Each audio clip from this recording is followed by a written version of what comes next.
Hey everyone, it's Andy. I'm back for yet another movie review, and this is my review of X-Men Dark Phoenix.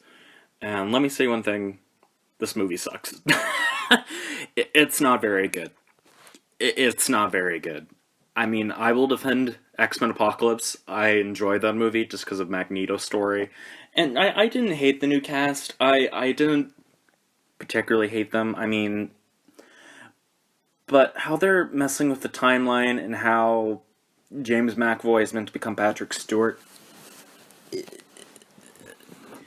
How is that meant to work? Like, the only story I legitimately cared about in X-Men Apocalypse was Magneto's because it was sad and you actually felt for him, and he was the only character I really enjoyed in that. And then, the tacked on Wolverine cameo. But beyond that, I mean, I enjoyed the movie still. I mean, Quicksilver scene was in was great, but this movie just sucked. Like, it was just, oh, it's god awful.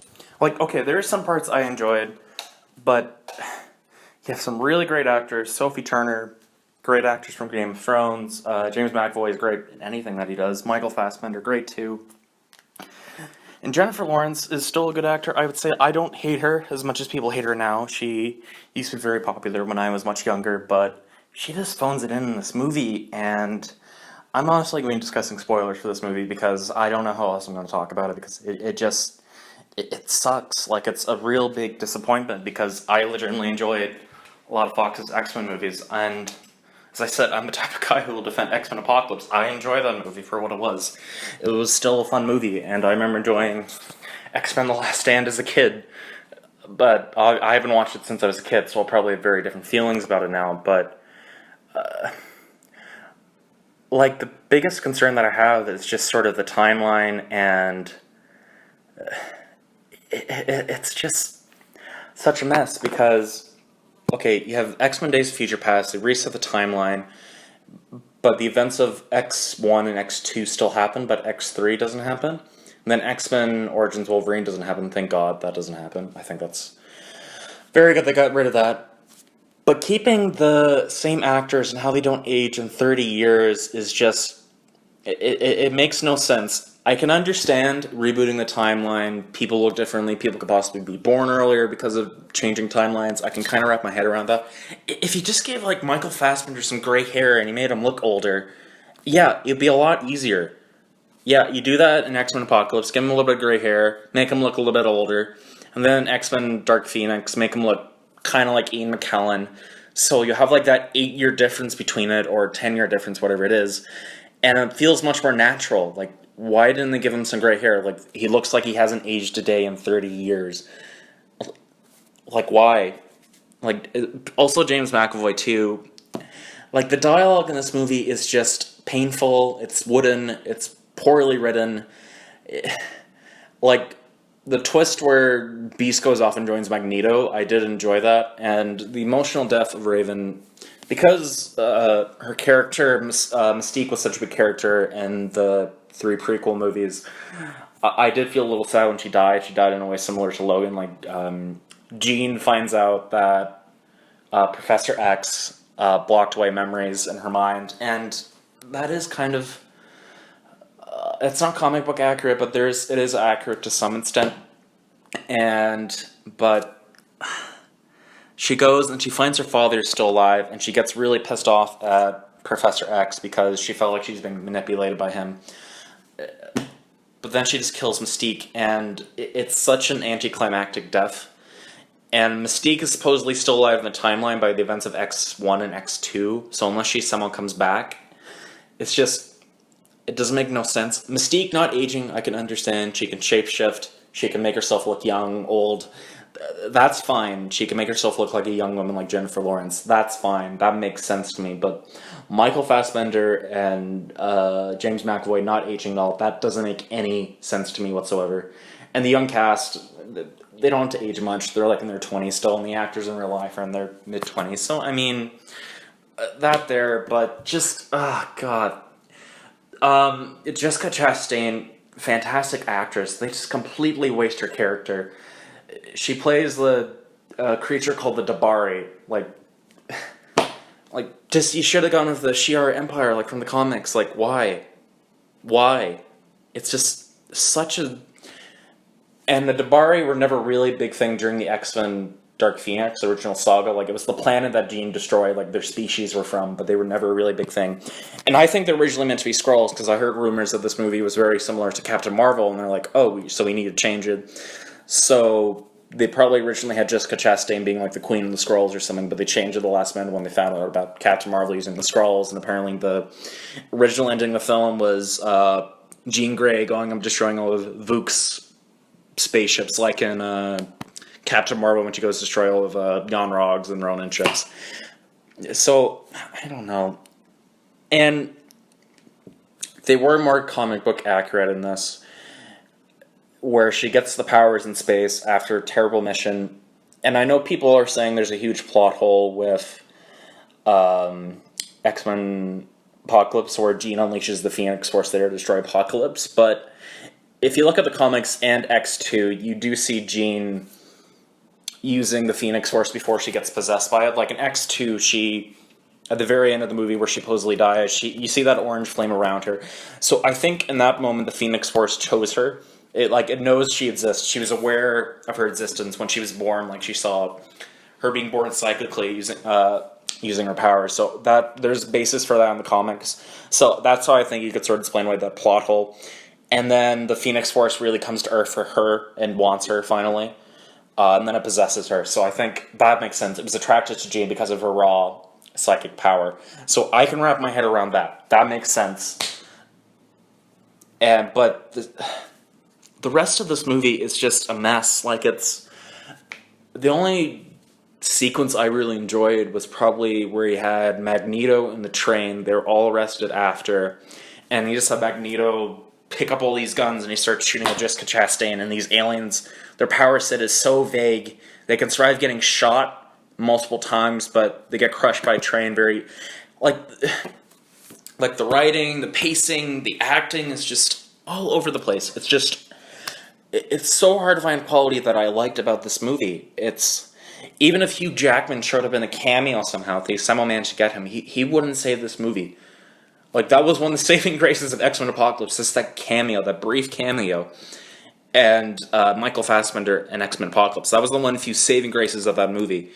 But this movie doesn't have that. Like, Magneto doesn't really have emotional impact. He does, but you don't feel it. That's the biggest problem I have with this movie. And this was written by Simon Kinberg, who previously adapted the Dark Phoenix saga for originally X3. I honestly felt like they should have just focused on the Mutant Cure story. I felt that would have been better. Because the Dark Phoenix story, you need to have a little build-up. I felt like if they just focused on the Mutant Cure story in X3, it probably would have been a much better movie. They probably could have focused it a lot more.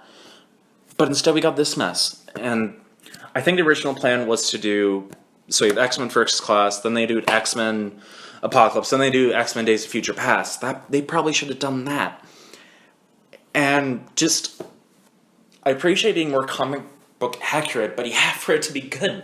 It has to be good. It has to be well written. But it's not. It's not. This is like Simon Kinberg's first directorial debut, and you can definitely feel it. And this movie had a lot of issues behind the production. So that really reflects on here. It's not... Han Solo is another movie that had really, really bad production issues, but the final product wasn't terrible. I didn't outright hate it. I still got some enjoyment from this. I barely got any enjoyment from this movie, and that is one of the cardinal sins a movie can commit, is to be boring, and for me not to feel attached by the characters, and for the dialogue to be wooden, and for the performances to be wooden, because you got all these really, really good actors, and I mean really, really good, and they wasted, and they couldn't bring back Bryan Singer because of all the accusations against him. I mean, the guy's a total creep, but they should have gotten, like, why does this movie exist? Like, why does it have to exist? They should have just... Well, because they didn't know the Disney Fox deal was happening, so they just went ahead with this movie. Like, they should have got a better writer and director. I'm not against them retelling the Dark Phoenix story, because that is a classic X-Men story. It deserves a proper adaptation. I believe that they potentially could have had that, because there has been movies that have come back from really crappy sequels, and then to make a really good sequel to follow it up. That's what I was kind of hoping for this movie. Like, the trailers... I thought were okay. I didn't hate them. I'm like, okay, I'll probably still go see this because I'm interested. and the Fox X-Men, because I've gotten so much enjoyment out of like Logan, Deadpool, the first two ones. Like I enjoyed the Wolverine, like the one where he goes to Japan. I enjoyed that movie until the ending. Those are all great films, but like this makes X-Men Origins Wolverine look good. Like how, and X-Men Dark Phoenix look good. Like no, X-Men The Last Stand look good. Like how is that possible? Like, what happened? And they put in like $250 million into this, and it only grossed like $33 million, and its opening weekend, it's like a huge flop. Like, why? Why? You should have just gotten a better writer and director, and it could have been a much better movie. Like, there's tons of really good directors and writers out there who could have made this a really good movie. It's really good source material. And you should have just fixed the continuity issues. That is the other biggest issue I have with this. Just them not aging at all. Like Magneto and Professor X. Mystique, I can wrap my head around. Nicholas Hoult not aging. That is also an issue.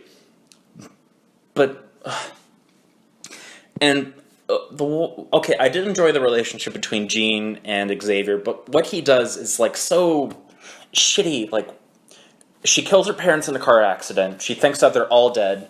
She doesn't know that her father survived the car crash, so she is oblivious completely to what actually happened. Professor X raises her, puts in all these mental blocks to block out all the trauma. And then later it's revealed that he put that in there because her father couldn't handle her and he abandoned her. So I can kind of see where he got it from, but it was a really shitty thing to do. But again, you have someone with these vast amount of powers, so I can kind of see where he's coming from. But it's still a really shitty thing to do. And does Jessica Chastain, they do nothing for character. It's so flat. They changed her character. Like, apparently according to Jessica Chastain, she doesn't even know character she's playing in the movie most of the time. Because they kept changing the script. Like, why? Just, oh my god. This is probably one of the worst superhero movies I've ever seen. Like, Batman vs. Superman, like the Snyder cut, it's slightly better. I did get some enjoyment out of it. There's qualities to that movie that I liked. I liked Ben Affleck as Batman, Gal Gadot as a Wonder Woman, Henry Cavill as Superman. I enjoy it. I actually enjoyed Man of Steel. I will admit that. I will defend Man of Steel. But this is like in the leagues of Batman vs. Superman, Suicide Squad. I wouldn't say it's quite like Catwoman bad, because that's a whole level on itself, but it's kind of like that sort of mediocre superhero film that you'll get like with X-Men Origins Wolverine. Well, you'll have some enjoyment like Liev Schreiber, Wolverine, the opening sequence of that movie. You'll get some enjoyment. There's moments that you'll enjoy, but there was like only like 3 or 4 moments that I truly enjoyed in this movie. It was sort of the relationship between Professor X and Jean, and then sort of where Magneto has all the guns and he's shooting, and I don't know. And there's the part where like Jean like tears off his helmet. I'm like, okay, he's like about to crush his skull, and I'm like that. Okay, that's kind of cool. But this movie is just a mess. I can't describe it. The writing's very poor. The directing's very poor. The actors did the best that they could. I don't blame the actors. I purely blame the director and writer, Simon Kinberg, for this, because they're all great actors, great young actors. I think Ty Sheridan, he was good in Ready Player One, not Rogue One. And all these actors and actresses have a lot of potential. Like Nicholas Hoult, he's great. I've met him, actually. James McAvoy is a fantastic actor. Michael Fassbender, fantastic actor. Jennifer Lawrence is still a good actress in my view. I don't hate her as other people do. I don't really have any serious beef with her. I find her a little annoying, but they're given this really terribly written script that with wooden dialogue, and the acting come off as wooden. They're poorly directed. I didn't hate the special effects. The special effects didn't really bother me. I actually thought the Phoenix looked kind of cool. I did appreciate that they did go for more comic book accurate thing, but apparently, according to reports that I read, she was meant to be outlined in the fire, like in the comics, but because Captain Marvel in her binary form looks like she's on fire, they had to change it to make it look like Crux. So I thought, it doesn't look that bad. And just the timeline too, as I said, it's messed up and it's shitty. And if they just give them some gray hair, put on some makeup, make them look older, at least attempt to resolve this continuity issue, because they said X1 and X2 are still canon in the MCU. It's just, and then Logan, I think, and then the Deadpool movies, but Logan might be an alternate timeline, so it's a little strange. And then the Wolverine still might be. No, that would just be a paradox. Yeah. The Wolverine might still happen, kind of, but except for the ending where the post credit scene where Professor X and Magneto show up. So that won't happen that way. But yeah, this movie sucks. I'm giving it a 3 out of 10. I'm sorry. It breaks my heart. Honestly, Kevin Feige, I think, is going to do a lot better. He knows the source material. He loves these characters. There's never been an MCU movie that I outright hate. I rewatched The Incredible Hulk a few weeks ago, and I said, okay, this movie isn't the best, but there's still some things to enjoy in it. Like, I sort of appreciate how they're kind of throwing back to, like, the classic TV show, and I think Edward Norton is a good actor. I just think his ego gets over him, so that's a really big issue. And then Thor: The Dark World, I still enjoy it. I got a good laugh out of it. That is a good thing. I at least got some enjoyment out of it, but I got no enjoyment out of this movie, so it breaks my heart. And I just honestly can't wait. Sorry, mosquito. I honestly just can't wait until Disney reboots it and fixes it. And we'll hopefully finally get a really, really good Fantastic Four movie, because I want that more, because we've gotten great X-Men movies, but we haven't gotten a good Fantastic Four movie, so I'm more hyped for that, to be honest with you. Anyway, guys, that was my movie review of X-Men Dark Phoenix and how much I dislike this movie. I hope you enjoyed, and have a great day.